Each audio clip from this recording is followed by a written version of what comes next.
I've just finished a novel set in China, which I'm excited by because of the setting. Not many of us write books, novels that are set in China, and I'm really interested in the Chinese diaspora.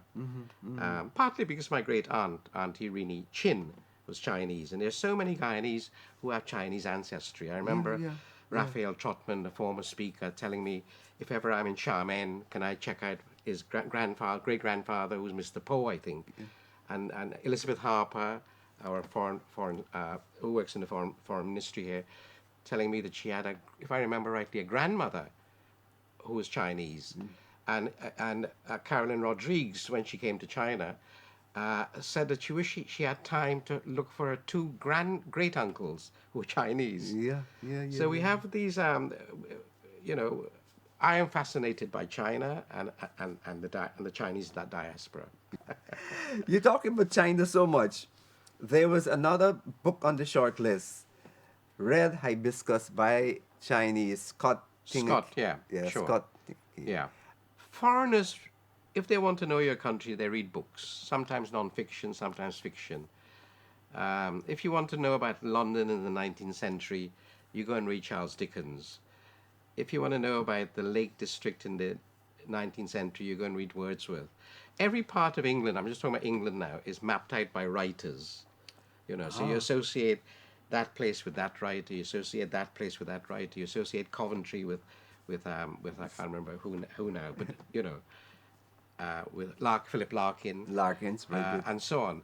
Birmingham, and so writers have a role as ambassadors, for their countries. It doesn't mean ambassadors. Yeah, but it doesn't mean you have to write nice things about your country or about your fellow man. In fact, if you write nice things about your country and your fellow man, you probably produce a very boring book. People don't like people love compassionate characters in the writing, but they're also fascinated by conflict. And by, who was it that said about Milton's Paradise Lost, Milton's great epic Paradise Lost, that Satan was the real hero, not God. So, yes, so the Guyana Prize is there, and I think it will flourish, I hope, and create new writing, because we are all getting old now and grey, and it's about time, and not it's about time, it will happen. BOCAS. Yes. Yeah. Trinidad now, because of the BOCAS festival, Trinidad now, I can tell you, straight out, is now a breeding ground for writers. A lot of young writers coming up. Yeah. And being reviewed in the Times newspaper in England and so on, right? Yeah. Right. So people get to know about Trinidad. Anyway. Still on Trinidad, Yeah. Dr. Chris Rampasad, she produced a sort of pictorial book on Trinidad where the writers define certain places where the stories were set. Yes.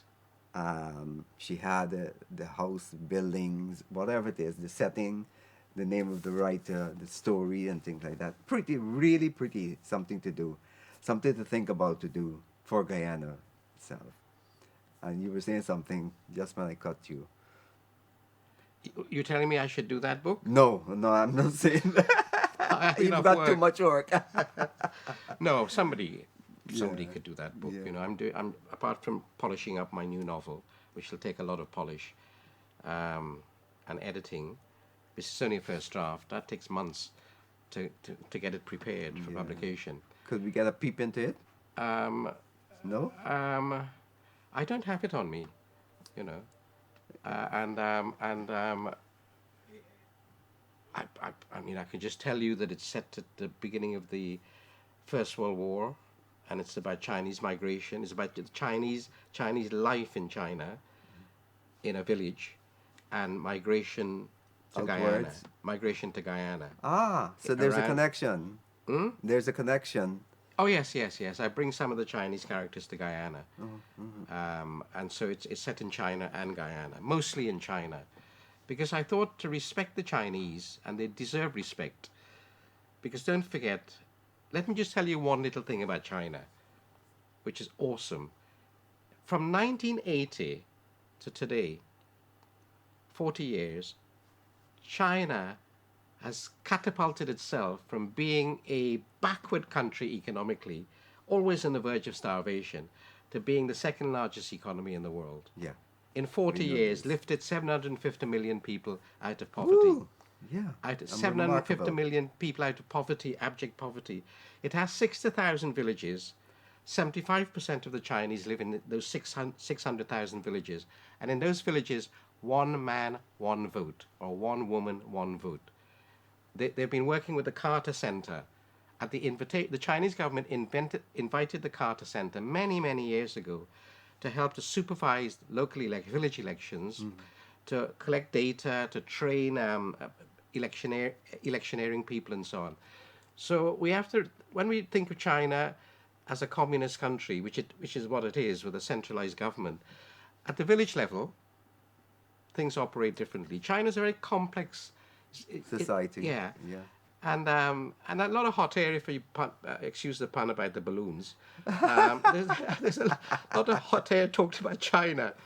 Anyway, I want to. I'm about to organize a webinar with on the Chinese in literature, in Caribbean literature, with Anne-Marie Leloy, Professor Anne-Marie Leloy, who was my PhD student, who teaches now in Canada. Yeah. And some other scholars who can talk about the Mark Tunbridge. Yes. Part of his yeah. doctoral dissertation was on the representation of Chinese immigrants in Caribbean writing. So what I want the Mark's Amina... supposed to produce a novel also. I don't know if Who? Mark Tunbridge. I don't know. I've not had a chance On to speak to him Chinese, yeah. in depth. To see another competitor. You know, the field is getting crowded. Only three of us, but still. No, one of the activities of the Amina Ghafoor Institute, which I'm really happy for, is that there are people who are indentured that were not Indians. Apart from the Portuguese and the Chinese, Yes. do you know there were thousands and thousands and thousands and thousands of freed black people who were Yes, indentured I know that now. from 1807 onwards? Because when the British abolished the slave trade in 1807, they created a squadron called the West African Squadron to intercept illegal slavers supplying enslaved Africans to Brazil and to the southern states of America, where slavery was still legal. Still alive. So, all right, so you stop a ship, right, in 1807, let's say 1808. You stop it off the shore, it's somewhere in the Caribbean. What are you going to do with the people? They're no longer slaves. Slavery has been abolished. You leave them in, say, Jamaica or some other island, where they're then indentured. They can't be free because they need to make a living, you know. So they're indentured for a period of time. So I've always talked about, you know, the word culi means, it's a term meaning a worker. It is not a derogatory term yes. at all. It's used all the time in India, you know. So I've always thought it's fascinating that the first coolies were black coolies who worked, and then from the early 1838 in Guyana, but before in Trinidad, because the first Chinese arrived in Trinidad, I believe, in 1806, right? And then there was an interruption in their migration. So the black coolies and the Chinese coolies were working together, and then the Indians joined them, right? So we were all cutting cane together. You're making And history fascinating. That's the narrative I want to come out from the Amina Ghafoor Institute. One of the narratives. Right.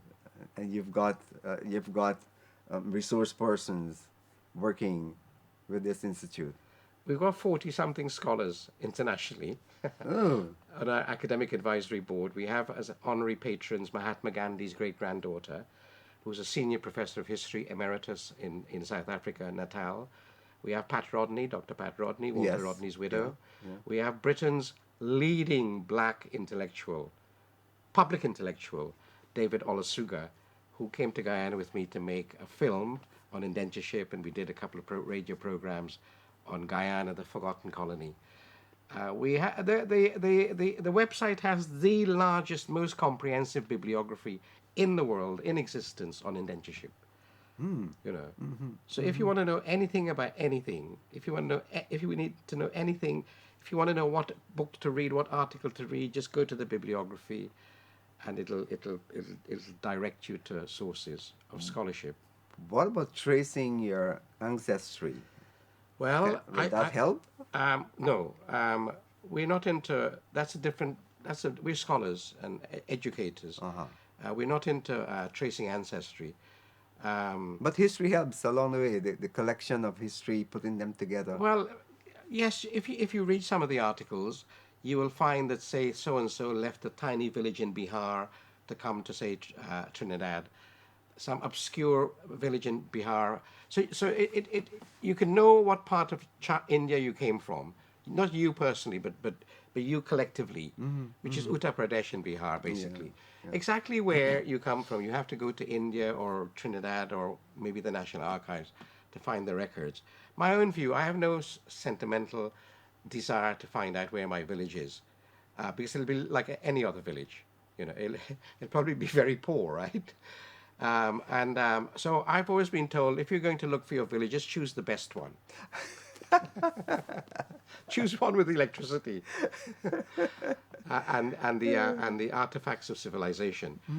But no, people have especially young people. A lot of young people write to us to say, how can we trace my great grandfather, and we point them to the Indo-Caribbean Cultural Center in Trinidad, which has a terrific team. Who, when I say terrific team, they have a small but dedicated team who are very, very versed in archival research. And very active. Right. And very active.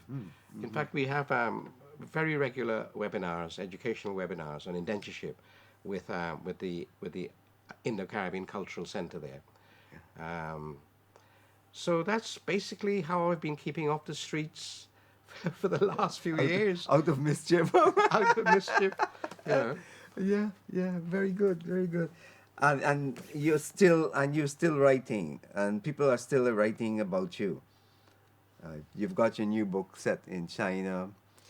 You've got a new book on your work, and you're still finding time to serve on panels, academic panels, prize panels, and things like that. Well, I'm not patriotic in the sense that Oscar Wilde said they're all scoundrels, right?